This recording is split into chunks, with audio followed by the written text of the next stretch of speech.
রমজান শুধু একটি মাস নয়, এটা পরিবর্তনের এক বিশাল সুযোগ। পার্ট 1 এ আমরা নিয়ত নিয়ে কথা বলেছি। পার্ট 2 এ আলোচনা করেছি অভ্যাস বদলানো নিয়ে। আর আজ পার্ট 3 এ কথা বলবো কিভাবে এই পরিবর্তনকে স্থায়ী করা যায়। অনেকেই রমজানে নামাজ পড়ে, কুরআন পড়ে, গুনাহ থেকে দূরে থাকে, কিন্তু রমজান শেষ হতেই সব আগের মতো হয়ে যায়। কেন? কারণ আমরা আবেগ দিয়ে শুরু করি, কিন্তু পরিকল্পনা দিয়ে শেষ করি না। পরিবর্তন টিকিয়ে রাখতে হলে দরকার ধারাবাহিকতা। 1. ছোট কিন্তু নিয়মিত আমল। প্রতিদিন অল্প কুরআন, অল্প জিকির, কিন্তু নিয়মিত।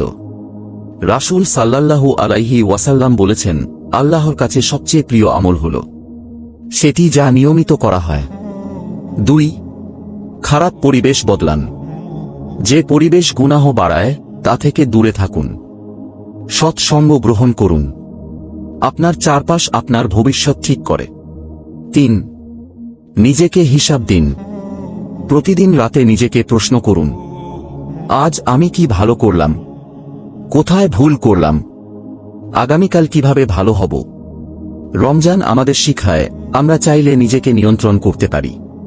খাবার, পানি, ইচ্ছা সব নিয়ন্ত্রণ করতে পারি। তাহলে গুনাহ কেন নয়? রমজান প্রমাণ করে আপনি দুর্বল নন, আপনি সক্ষম। এই রমজানকে শুধু একটি মাস হিসেবে দেখবেন না, এটাকে বানান আপনার জীবনের টার্নিং পয়েন্ট। আজ সিদ্ধান্ত নিন, আমি বদলাবো এবং এই বদল স্থায়ী করব। অনেকেই রমজানে হঠাৎ করে বড় লক্ষ্য নেয়। প্রতিদিন 5 পারা কুরআন পড়ব, তাহাজ্জুদ পড়ব, সবকিছু বদলে ফেলব। কিন্তু রমজান শেষে তা ধরে রাখতে পারে না। তাই ছোট কিন্তু নিয়মিত আমল বেছে নিন।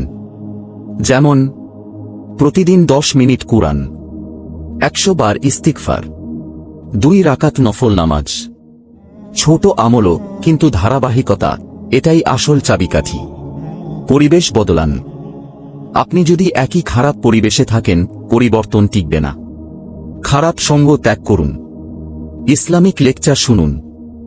ভালো বন্ধু বেছে নিন। সোশ্যাল মিডিয়ার ক্ষতিকর কন্টেন্ট কমান। আপনার চারপাশ আপনার ঈমানকে প্রভাবিত করে।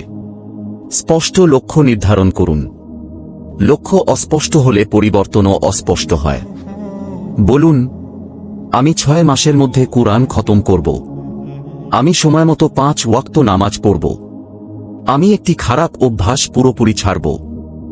লিখে রাখুন, চোখের সামনে রাখুন। আত্মপর্যালোচনা। প্রতিদিন রাতে 5 মিনিট নিজেকে সময় দিন। নিজেকে প্রশ্ন করুন, আজ আমি কি আল্লাহকে খুশি করতে পেরেছি, কোথায় ভুল করেছি, আগামীকাল কিভাবে ভালো হব। এই ছোট অভ্যাস আপনাকে সচেতন রাখবে। দোয়া ও আল্লাহর সাহায্য চান।